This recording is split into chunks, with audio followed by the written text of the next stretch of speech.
Hello friends, welcome back to the channel concepts everyday. और इस video में हम सॉल्व करेंगे सीटेट पेपर फर्स्ट फरवरी 2016 बाल विकास और शिक्षा शास्त्र भाग को एनालाइज करेंगे। तो चलिए फ्रेंड्स स्टार्ट करते हैं।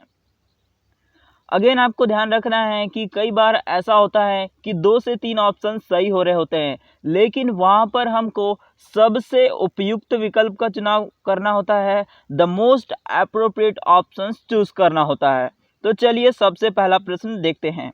भारत में अधिकांश कक्षाएं बहुभाषी होती हैं और इसे शिक्षक द्वारा खालिस्तान के रूप में देखा जाना चाहिए। तो अब बहुभाषी कक्षा है तो इसे हमें समस्या नहीं समझना है कि बच्चे अलग अलग भाषा बोलते हैं, इसे हमें संसाधन के रूप में देखना है और ऐसा एनसीएफ भी कहता है। नेक्स्ट क्वेश्चन देखते हैं। शिक्षार्थियों द्वारा की गई गलतियां और त्रुटियां शिक्षक और शिक्षार्थियों की असफलता के सूचक नहीं है, उनके सफल होने के सूचक है, या हम कहें तो उनके सीखने के सूचक हैं कि वे कुछ ना कुछ सीख रहे हैं, गलतियां और त्रुटियां कर रहे हैं, अर्थात सीखने का प्रयास कर रहे हैं। उनके चिंतन को समझने के अवसर के रूप में देखी जानी चाहिए। बिल्कुल सही है, उनके चिंतन को उनकी जो समझ है उनके अवसर के रूप में देखना चाहिए कि वे कुछ ना कुछ समझ रहे हैं। कठोरता से निपटाई जानी चाहिए, कठोरता से नहीं निपटाई जानी चाहिए। ना ही बच्चों को कमजोर और उत्कृष्ट चिन्हित करने के अवसर हैं। गलतियों से हम उन्हें उत्कृष्ट और कमजोर ऐसा चिन्हित नहीं कर रहा है, हमें उनके चिंतन को समझने के अवसर के रूप में देखना है। तो इस प्रकार फ्रेंड्स इस प्रश्न का सबसे उचित विकल्प है ऑप्शन 2। नेक्स्ट क्वेश्चन देखते हैं। खालिस्तान के विचार से बच्चे सक्रिय ज्ञान निर्माता तथा नन्हे वैज्ञानिक हैं जो संसार के बारे में अपने सिद्धांतों की रचना करते हैं, ऐसा कहते हैं gene पियाजे। Piaget's theory helps in understanding how children construct knowledge. Thus, it is also known as theory in constructivism. अर्थात पियाजे का सिद्धांत यह समझने में मदद करता है कि बच्चे कैसे ज्ञान का निर्माण करते हैं, इस प्रकार इसे रचनावाद के एक सिद्धांत के रूप में जाना जाता है। और पियाजे कहते हैं कि बच्चे नन्हे वैज्ञानिक होते हैं और ये ज्ञान का निर्माण करते हैं। तो यहाँ पर सबसे उचित विकल्प हो जाएगा ऑप्शन 3। नेक्स्ट क्वेश्चन देखते हैं।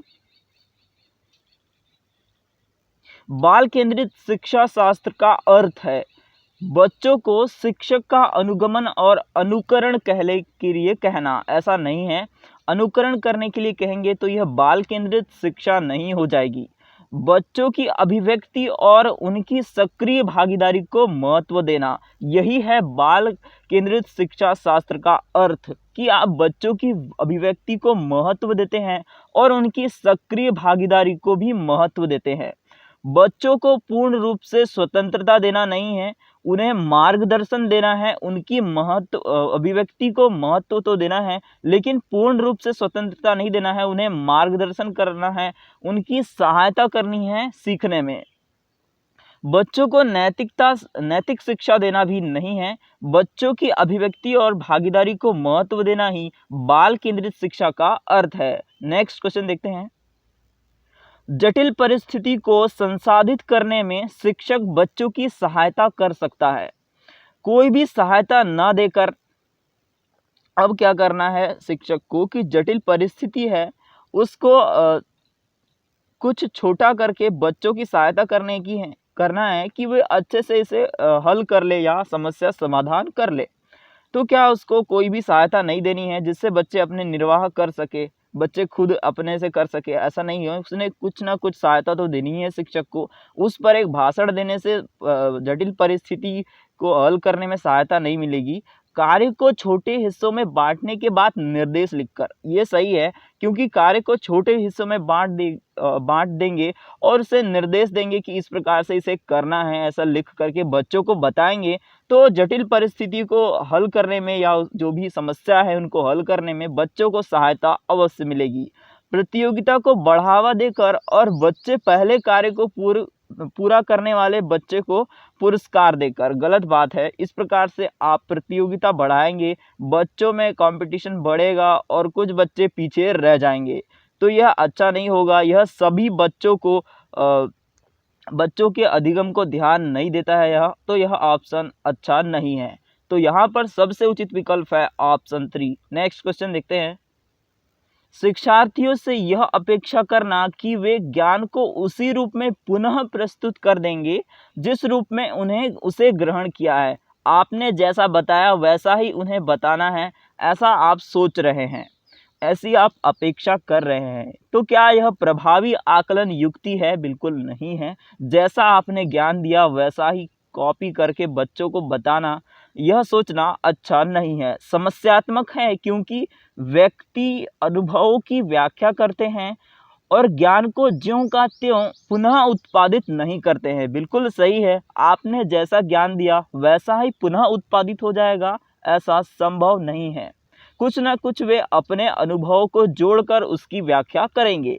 अच्छा है, क्योंकि जो भी हमारे मन में है हम उसे रिकॉर्ड करने लगते हैं। गलत है।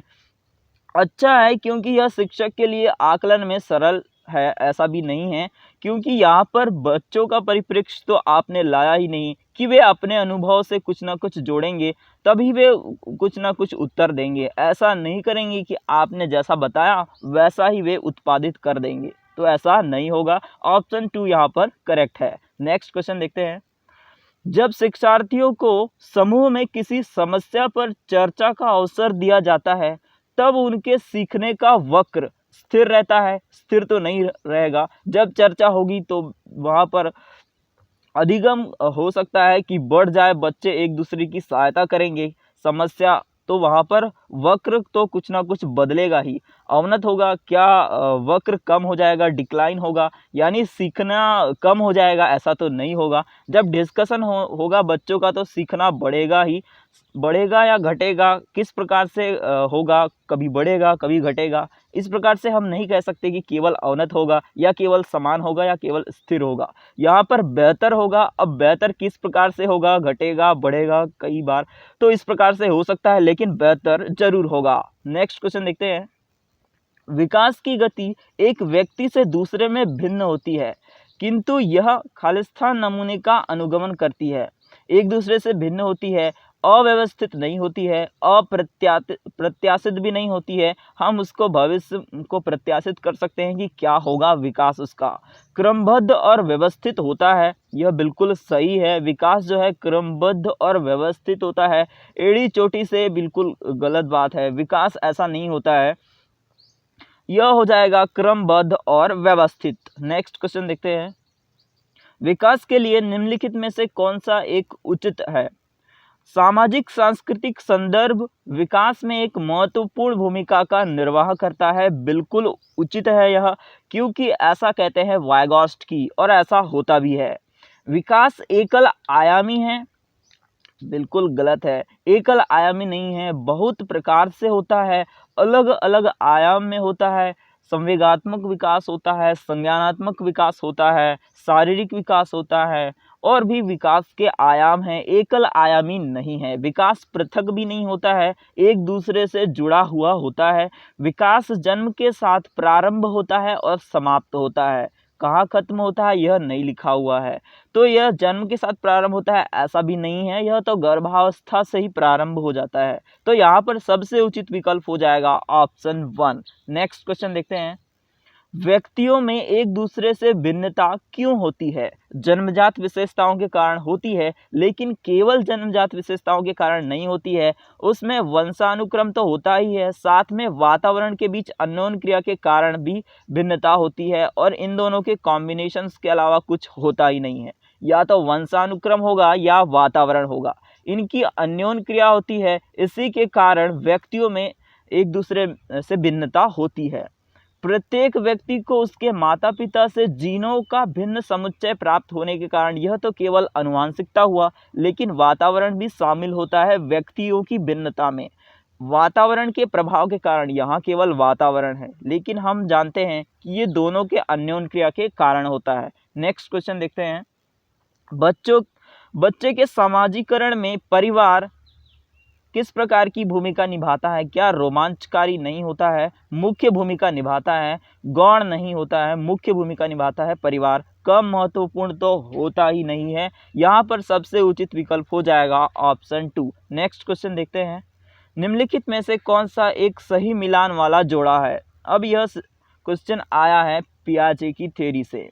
औपचारिक संक्रियात्मक बच्चा, अनुकरण, प्रारंभ, कल्पना परक खेल, क्या यह सही है? बिल्कुल गलत है, क्योंकि अनुकरण तो पहले ही हो जाता है, शैशवावस्था में ही हो जाता है, तो यह बिल्कुल सही मिलान वाला जोड़ा नहीं है।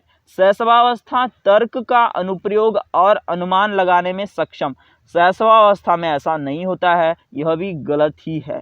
पूर्व संक्रियात्मक बच्चा, निगमनात्मक विचार, आगमनात्मक या निगमनात्मक विचार, इस प्रकार के विचार बच्चों को अमूर्त संक्रियात्मक औपचारिक संक्रियात्मक अवस्था में आते हैं, तो यह भी गलत ही है। मूर्त संक्रियात्मक बच्चा संधारण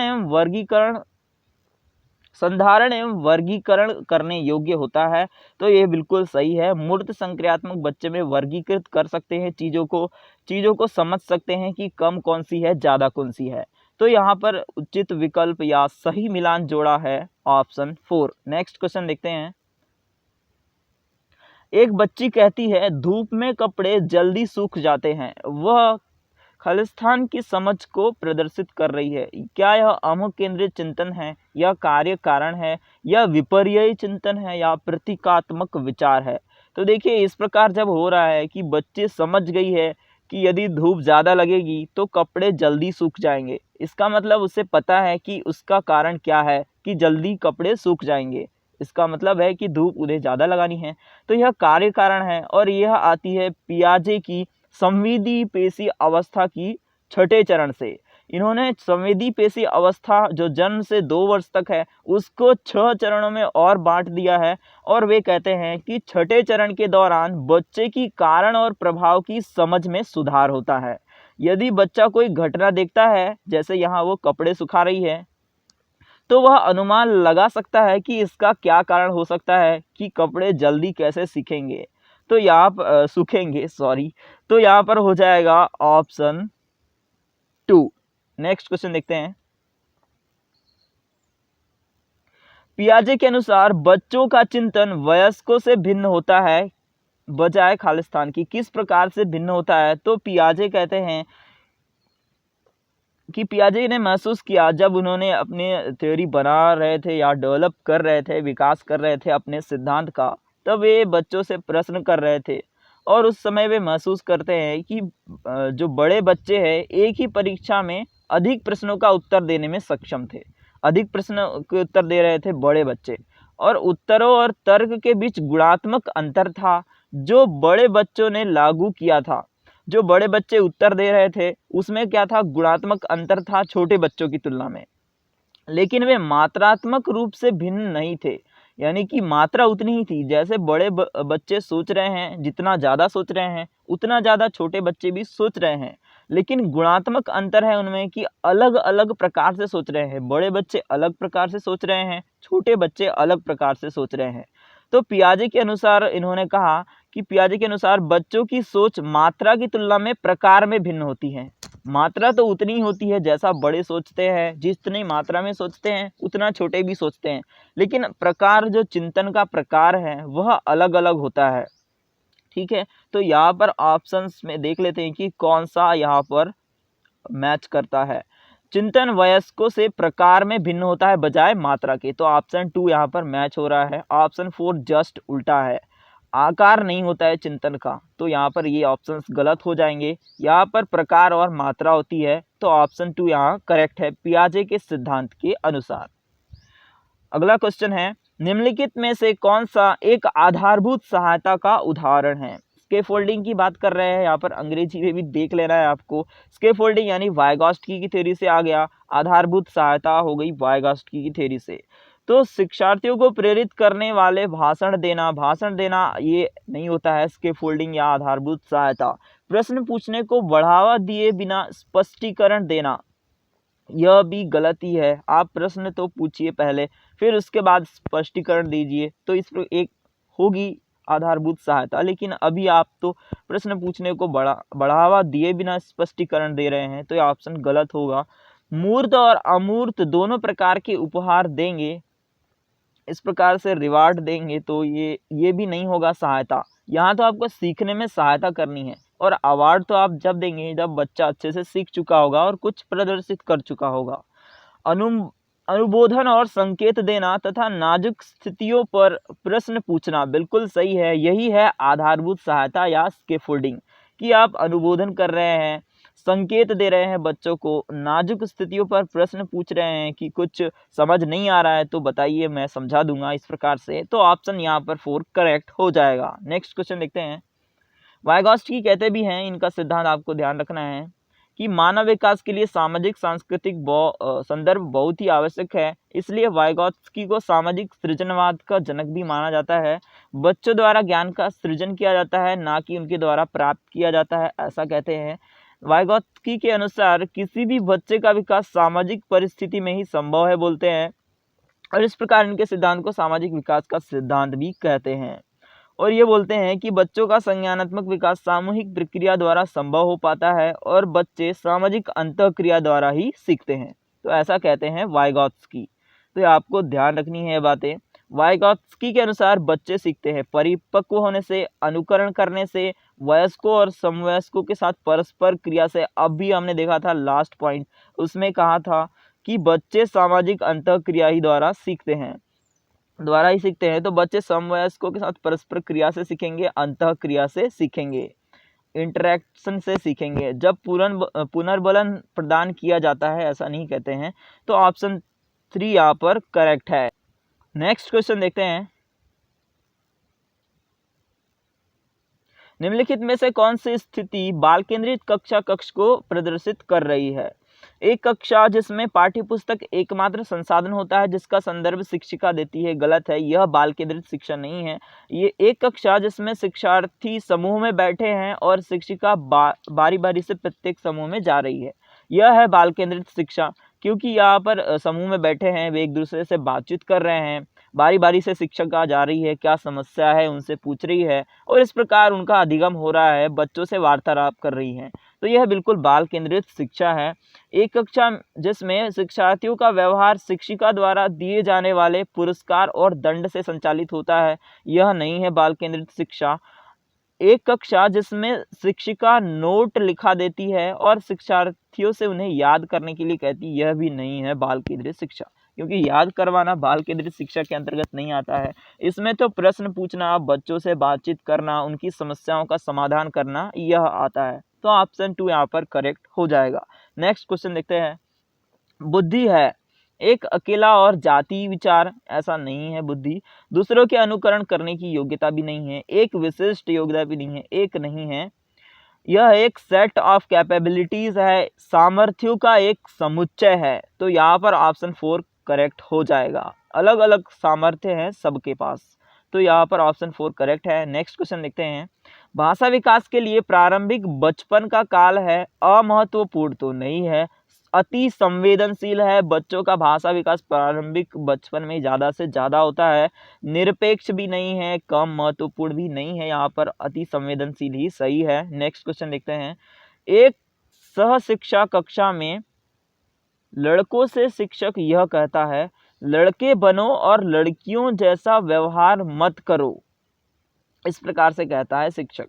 तो लड़की लड़कियों के साथ व्यवहार का एक अच्छा उदाहरण है, गलत है, यह अच्छा व्यवहार नहीं है। लड़के लड़कियों में भेदभाव की रूढ़िबद्ध धारणा प्रकट करता है, बिल्कुल सही विकल्प है। लड़कियों पर लड़कों की जीव वैज्ञानिक महत्ता को उजागर नहीं करता है। कोई इस प्रकार से कहेगा तो ये जैव वैज्ञानिक महत्ता नहीं है। जाति भेदभाव का परिचायक है, बिल्कुल नहीं है, जाति का नहीं है, यह है रूढ़िबद्ध धारणा है। इस प्रकार की धारणा जब होती है इसको कहते हैं हम रूढ़िबद्ध धारणा। तो यह लड़के लड़कियों में भेदभाव की रूढ़िबद्ध धारणा को प्रकट करता है। नेक्स्ट क्वेश्चन देखते हैं। आकलन बच्चों में प्रतियोगात्मक भावना को सक्रिय रूप से बढ़ावा देता है, गलत है, प्रतियोगिता नहीं बढ़नी चाहिए। आकलन से बच्चों का सीखना अच्छा होना चाहिए, उनके अधिगम को सुगम बनाना चाहिए। आकलन को सीखने को सुनिश्चित करने के लिए तनाव और दबाव को उत्पन्न करना भी नहीं है इसका उद्देश्य। आकलन का उद्देश्य यह नहीं होता है। सीखने में सुधार का एक तरीका है, बिल्कुल सही है, सीखने में सुधार होता है, बच्चे अच्छे से सीखते हैं आकलन से, हमें पता चलता है कि बच्चे सीख रहे हैं या नहीं। बच्चों को लेबल करने और वर्गीकृत करने की अच्छी रणनीति तो होनी ही नहीं चाहिए। इस प्रकार फ्रेंड्स इस प्रश्न का सबसे उचित विकल्प होगा ऑप्शन 3। नेक्स्ट क्वेश्चन देखते हैं। निम्नलिखित में से कौन सा एक कथन समावेशन का सबसे अच्छा वर्णन करता है? यह विश्वास है कि कुछ बच्चे कभी कुछ सीख ही नहीं सकते, यह भी गलत है। यह एक दर्शन है कि सभी बच्चों को नियमित विद्यालय प्रणाली में समान शिक्षा प्राप्त करने का अधिकार है। बिल्कुल समावेशी शिक्षा का यही दर्शन है, दर्शन शास्त्र है, इसकी फिलॉसफी यही है कि सभी बच्चों को नियमित विद्यालय में समान शिक्षा प्रणाली करने का अधिकार है। यह एक दर्शन है कि विशेष बच्चे ईश्वर के विशेष उपहार, ऐसा दर्शन नहीं है इसका। यह बिल्कुल स्पष्ट रूप से वर्णन करता है समावेशन के दर्शन को। यह एक विश्वास है कि बच्चों को अपनी योग्यताओं के अनुसार अलग किया जाना चाहिए, गलत ही है। तो यहाँ पर ऑप्शन 2 सबसे उचित है। नेक्स्ट क्वेश्चन देखते हैं। वंचित वर्ग की पृष्ठभूमि के बच्चों को शिक्षा प्रदान करने के लिए शिक्षक को चाहिए कि उनके बारे में अधिक जानकारी जुटाने का प्रयास करें और उन्हें कक्षा में होने वाली चर्चा में शामिल करें। बिल्कुल सही है। अब वंचित वर्ग के बच्चे हैं तो आपको इन्हें अलग बिठाना नहीं है या इन्हें बातचीत नहीं करनी है, इनसे ऐसा भी नहीं करना है। उनके कक्षा में चर्चा में शामिल करना है और उनके बारे में अधिक से अधिक समझ जुटाना है कि और मैं इन्हें कैसे सिखा सकता हूँ। उन्हें कक्षा में अलग बिठाएं, यह भी गलत ही है। अब भी हमने देखा था। उन पर ध्यान ना दें क्योंकि वे दूसरे शिक्षार्थियों के साथ अंतःक्रिया नहीं कर सकते, गलत है। बिल्कुल कर सकते हैं। उन्हें बहुत सा लिखित कार्य नहीं दे, ये तो बर्डन हो जाएगा, आपने तो इन्हें सिखाना है। तो ऑप्शन 1 यहाँ पर करेक्ट है। नेक्स्ट क्वेश्चन देखते हैं। निम्नलिखित में से कौन सा व्यवहार बच्चे की अधिगम निर्योग्यता की पहचान करता है? अपमानजनक व्यवहार ये अधिगम निर्योग्यता नहीं दर्शाता है। बी और डी, बी को डी लिख रहा है बच्चा, वास को 100 लिख रहा है, 21 को 12 लिख रहा है, अक्षर को पलट दे रहा है और अंकों को भी पलट दे रहा है। तो ये डिसलेक्सिया की प्रॉपर्टी होती है, अधिगम निर्योग्यता है जो एक। तो यहाँ पर ऑप्शन 2 करेक्ट हो जाएगा, यही अधिगम निर्योग्यता है। कम अवधान विस्तार और उच्च शारीरिक गतिविधि ADHD जिसे हम कहते हैं, कम अवधान विस्तार और उच्च शारीरिक गतिविधि, यह होती है डेवलपमेंटल डिसऑर्डर यानी विकासात्मक विकार होते हैं। यह अधिगम निर्योग्यता नहीं है। आपको ध्यान रखना है कि अधिगम निर्योग्यता, लर्निंग डिसेबिलिटी और विकासात्मक विकार या डेवलपमेंटल डिसऑर्डर में अंतर होता है। तो यहाँ पर ये अधिगम निर्योग्यता है, यह विकासात्मक विकार है। तो ऑप्शन यह नहीं होगा क्योंकि हमें पूछा गया है अधिगम निर्योग्यता में। तो ऑप्शन 2 यहाँ पर करेक्ट हो है।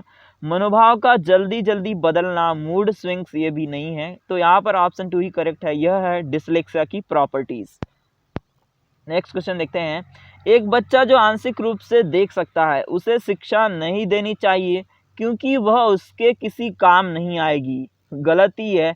उसे अलग संस्थान में डालने की आवश्यकता है, बिल्कुल गलत है। अभी समावेशी कक्षा का दर्शन चल रहा है तो आपको इस प्रकार से नहीं करना है। सभी बच्चों को एक कक्षा में पढ़ाना है, विशेष प्रावधान करते हुए उसे नियमित विद्यालय में रखना चाहिए, बिल्कुल सही है। अब बच्चा आंशिक रूप से देख नहीं सकता तो उसको देखने के लिए जो भी उपकरण है आपने उपलब्ध करा दिए और उसे नियमित विद्यालय में रखना है। यह बिल्कुल समावेशी कक्षा का सिद्धांत है, कॉन्सेप्ट है। बिना किसी विशेष प्रावधान के उसे नियमित विद्यालय में डालना चाहिए। अब वही देख नहीं सकता तो विशेष प्रावधान तो कर नहीं पड़ेंगे। तो इस प्रकार फ्रेंड्स इस प्रश्न का सबसे उचित विकल्प हो जाएगा ऑप्शन 3। नेक्स्ट क्वेश्चन देखते हैं। सीखना संवेगों से क्षीण संबंध रखता है, संवेगों से क्षीण संबंध नहीं रखता है, यह बिल्कुल अच्छा संबंध रखता है। सीखना अच्छा संवेग होगा तो यहाँ पर सीखना भी अच्छा होगा। सीखने वाले के संवेगों से स्वतंत्र भी नहीं होता है, कुछ ना कुछ तो प्रभाव होता ही है। सीखने वाले के संवेग से प्रभावित होता है, बिल्कुल सही है। किस प्रकार प्रभावित होगा, सकारात्मक या नकारात्मक रूप से भी हो सकता है। तो ये बिल्कुल सही है कि प्रभावित होता है। सीखने वाले के संवेगों से प्रभावित नहीं होता है, गलत है। तो ऑप्शन यहाँ पर 3 करेक्ट है। नेक्स्ट क्वेश्चन देखते हैं। अपने चिंतन में अवधारणात्मक परिवर्तन लाने हेतु शिक्षार्थियों को सक्षम बनाने के लिए शिक्षिका को बच्चों को स्वयं चिंतन करने के लिए हतोत्साहित करना चाहिए और उन्हें कहना चाहिए कि वे शिक्षिका को सुने और उसका अनुपालन करें। गलत है। इस प्रकार से बच्चों को हतोत्साहित नहीं करना है चिंतन करने के लिए। व्याख्यान के रूप में व्याख्या प्रस्तुत करना चाहिए। गलत है। इस प्रकार से बच्चों का अवधारणात्मक परिवर्तन कैसे होगा? स्पष्ट और आश्वस्त करने वाली व्याख्या देनी चाहिए तथा शिक्षार्थियों के साथ चर्चा करनी चाहिए। बिल्कुल सही है। इस प्रकार से उनकी अवधारणा सही होगी, परिवर्तन होगा, उनकी अवधारणा में कॉन्सेप्ट क्लियर होगा, उनका समझ में अच्छे से आएगा उनको। इस प्रकार से आप स्पष्ट करेंगे व्याख्या करके। तो ऑप्शन 3 यहाँ पर करेक्ट हो रहा है। उन बच्चों को पुरस्कार देना चाहिए जिन्होंने अपने चिंतन में परिवर्तन किया है। गलत है। आप परिवर्तन तो पहले उन्हें करवाइए, तब तो आप पुरस्कार दे सकते हैं। तो पहले ये करना पड़ेगा आपको। तो ऑप्शन 3 यहाँ पर करेक्ट है। नेक्स्ट क्वेश्चन देखते हैं। निम्नलिखित प्राथमिक विद्यालय के कक्ष के संदर्भ में सक्रियबद्धता का क्या अर्थ है? शिक्षक का अनुकरण और नकल करना। क्या इससे बच्चे सक्रिय होंगे? प्राथमिक विद्यालय में जांच पड़ताल करना, प्रश्न पूछना और वाद विवाद। बिल्कुल सही है। यही है अच्छा कि प्राथमिक विद्यालय के बच्चों को आप कह रहे हैं कि इसकी जांच पड़ताल करो, हमसे प्रश्न पूछो, वाद विवाद करो एक दूसरे से। तो ये बिल्कुल सक्रियबद्धता का अर्थ है यहाँ पर। 2 यही ऑप्शन करेक्ट है। शिक्षक द्वारा दिए गए उत्तरों को नकल करने में ये सक्रियबद्धता नहीं आएगी। याद करना और प्रत्यस्मरण और सुनना, इससे भी बच्चों का एक्टिव एंगेजमेंट नहीं होगा। सक्रिय रूप से सीखेंगे नहीं कक्षा में। तो यहाँ पर इस विधि से ही अच्छे से सक्रिय रूप से सीखेंगे। तो ऑप्शन 2 यहाँ पर करेक्ट हो जाएगा। नेक्स्ट क्वेश्चन देखते हैं। बच्चे तब सर्वाधिक सृजनशील होते हैं जब वे किसी गतिविधि में भाग लेते हैं। सही बात है।